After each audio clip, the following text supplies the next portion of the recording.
everyone, Austin here with another video. Imagine that, my few fans at school.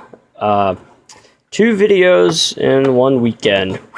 Alright, we are taking a look at something that is a bit of old tech that was actually used in my school building as educational purposes, and that is a cassette player. Right here, and I have a cassette in here. We'll be taking a look at that later. But here it is. It has a very nice speaker. Now, what kind is it here? It is, I had it, I remember, there it is, an Eiki 5030. Full automatic shut off. There's the timer there, 2 times counter. Great. It's a great piece of equipment. It really is. It even has a handle here. You can see as it pulls out. You can carry it around, you can use it that way. It's got tone adjustment, it's got volume adjustment, it's got alternating current on and off because it is also has battery capability. Also has a mic here for recording, mic input here and an aux input here, and you also got a remote here. I do not have a remote though, and I don't think the school had a remote either. There'd be the tag where it said about it belonging to the library.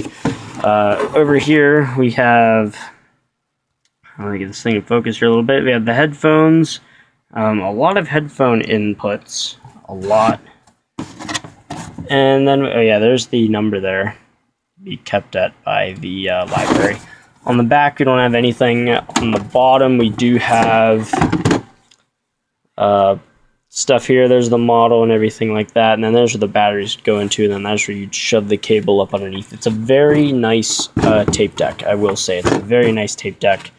Works very nice, and I enjoy having it, and I do use it a lot, especially when I do my work and everything. The door opens up nicely, as you can see there. It works very nice. It's got like piano keys, I think is what they called them here. Works very nice, and then you can see in there, and it spins nicely, and then once it has tension on there, it stops, which is great.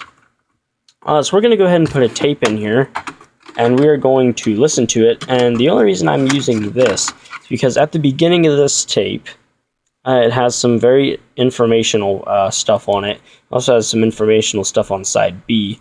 But we're going to listen to side A here, the informational stuff, to basically give you an idea of what it would sound like in the classroom. So hold on 1 second. I'll be right back. All right, and now I'm back. So here I'm going to push play, and we're going to see what it sounds like.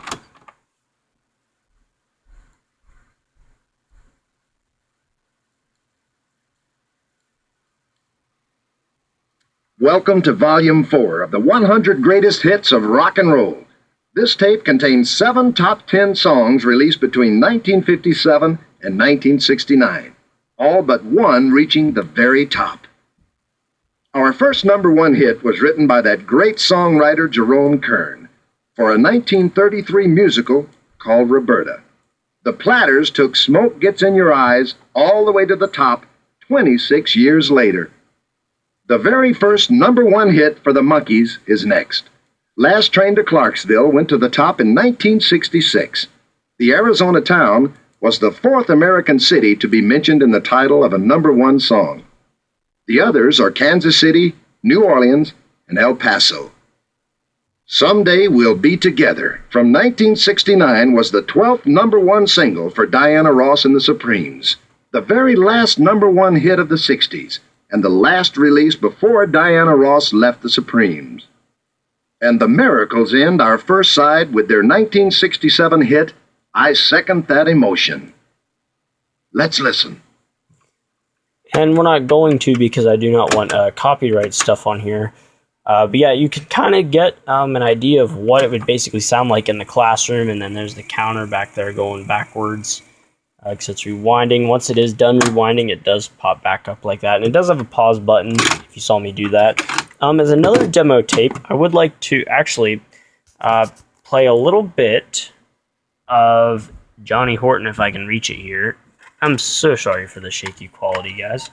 But anyhow, we're going to go ahead and pop in Johnny Horton. The first song is Honky Tonk Man by Johnny Horton. Just going to play a little bit of this, just to get an idea of what it sounds like here with music quality wise. And I didn't even clean the tape head. I found it was dusty, and I'm a honky tonk man. can't seem to stop. Here's it with the tone all the way down. It doesn't sound bad. It's even got some bass to it, believe it or not. There's the tone all the way up. Put it about like that. I'm living fast and a dangerous sleep. That sounds just perfect. Anyway, I don't want any copyright stuff on this video. We don't want YouTube flagging this or anything like that. We want it to be viewable for all audiences across the world to learn about the, I think that's pronounced Eiki or something like that, cassette player. And it's a very nice, it's very heavy duty, it's very heavily built. Carrying this thing around is very interesting. And I enjoy having it to play cassettes on.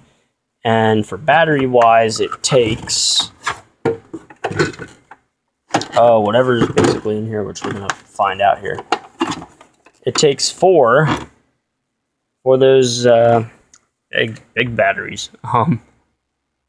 4 D size cells, which is batteries. So there you go, D batteries, 4 of them. I believe, right? No, wait.